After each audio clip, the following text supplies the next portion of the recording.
मुकद्दस लूका की अंजील के आखिरी बाब में जब हम पढ़ते हैं, गौर से सुनिएगा, वो डामाडोल है, कंफ्यूज है दो शागिर्द। लेकिन थोड़ी ही देर में 7 मील पैदल चले यीशु मसीह। ये पहली बाइबल स्टडी, यीशु मसीह के मुर्दों में से जी उठने के बाद ये पहली बाइबल स्टडी और संडे सर्विस।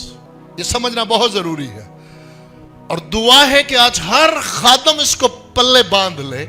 संडे सर्विस भी इवन जब आप इस पे गौर करेंगे, आप जब मर्जी आजमा ले। आप 7 मील पैदल चले, 2 लोग चले बातचीत करते हुए और आखिर में टाइम नोट कर ले। ये आपकी जो 1.5-2 घंटे की सर्विस है, ये वही टाइम। और वहां एक नमूना दे दिया हमेशा के लिए। उनकी जिस्मानी आंखों को बंद कर दिया, क्योंकि अब वक्त नहीं कि जिस्मानी आंखों से देखकर कोई यकीन करे। अब वक्त आ गया कि रूहानी आंखें खुले और यीशु मसीह का दीदार उसके कलाम में से पाए। और उनके साथ चलना शुरू किया और उनसे पूछा, क्या बात करते हो, किसके हक में? तो कहते, तू अकेला शख्स है जिसे ये नहीं पता कि यरूशलेम में इन दिनों में क्या हो। उनसे फिर भी इकरार चाहते, क्या हुआ बताओ? कहते, हम समझते थे कि वो एक कुदरत वाला नबी होगा। हमने आज इस तख्त की बात करनी है, लेकिन आप सीकर है, मतलाशी है, आप दिल रखते हैं, आप घर जाकर पढ़ते हैं। खुदावंद का शुक्र है इन सारी बातों के लिए। यीशु मसीह ने, बाइबल बताती है कि सलीब से शुरू किया। हमें हमेशा ये पुलपट इसीलिए इनकरेज करती है, आपको बाइबल के किसी मुकाशफे की, किसी भेद की कभी समझ नहीं आएगी जब तक सलीब का पैगाम की समझ नहीं आएगी। यीशु मसीह ने, ये 2 शागिर्द डामाडोल, कंफ्यूज, गमगीन, लिखा है गमगीन थे वो। और पहली बात जो उनसे की वो क्या थी? यीशु मसीह की मसलूबियत, दफन होना और जी उठना और जलाल में पहुंचना। क्या मसीह को ये दुख उठाकर, क्या मसीह को ये दुख जो तुम अभी जिक्र कर रहे हो, वो क्या था? सलीब का पैगाम। यानी 7 मील, जैसे हमने अभी बोला कि एवरेज अगर आप 15 से 17 मिनट लगाते हो तो तकरीबन 2 घंटे वो पैदल चले हैं यीशु मसीह के साथ।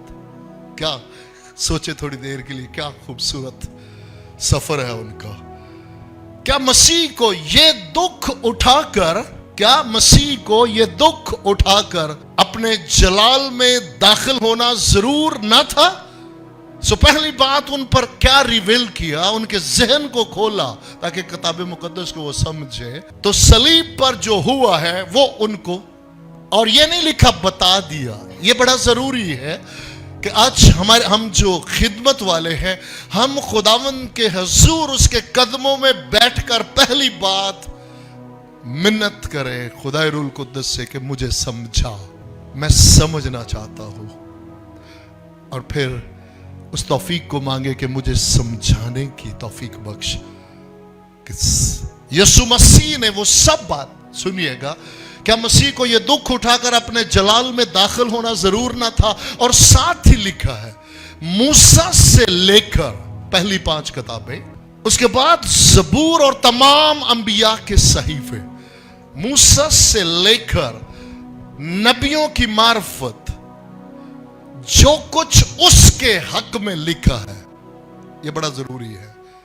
यीशु मसीह ने मुकद्दस एलिया, अलीशा, यशवा, किसी की कोई बात नहीं की। वो सब बातें जो यीशु मसीह के हक में लिखी है वो उन्हें समझा दी। आमीन। वो उन्हें समझा दी।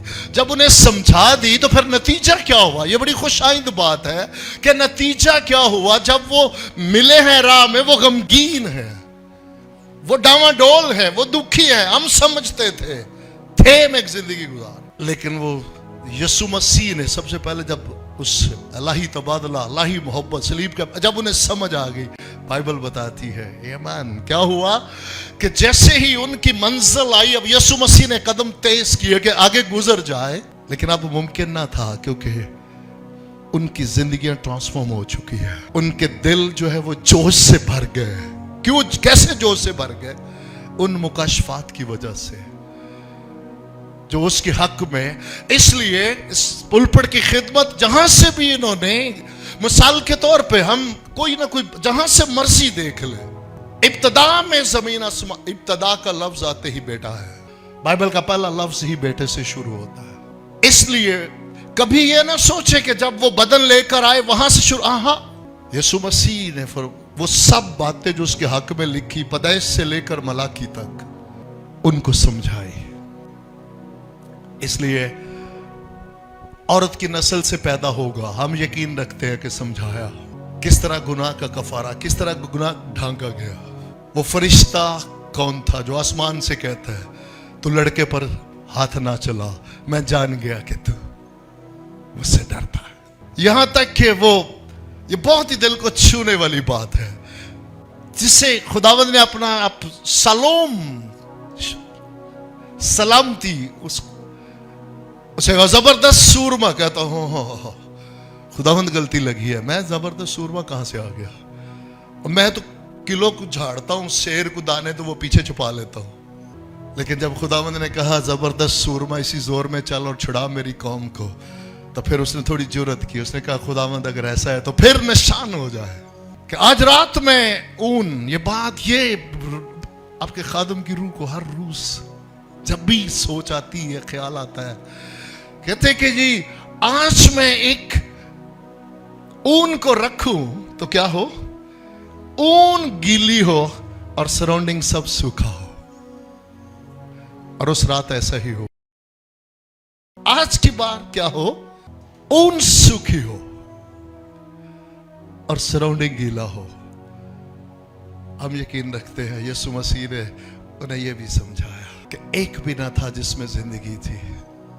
गुनाह के बाद सब उसके जलाल से महरूम थे, बंजर थे।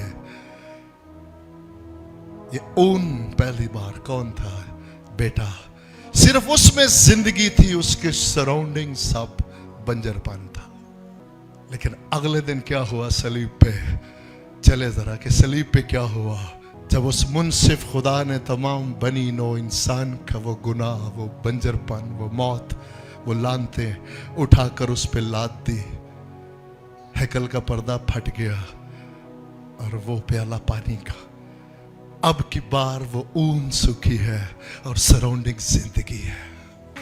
हम यकीन रखते हैं कि यीशु मसीह ने, और ये जब बातें उन पर रिवेल करते गए तो उनकी रूह, दिल शादमान। बाइबल बताती है कि वो आगे जाने लगे, रोक लिया और जैसे रोटी तोड़ी उनकी आंखें खुल गई। आमेन। और थके नहीं, वहां से भागे यरूशलेम की तरफ ताकि सबको बताए क्या, यीशु जिंदा है, यीशु मुर्दों में से जी उठा है और हमने उसकी रफाकत में उसके साथ रोटी तोड़ी है। आमीन।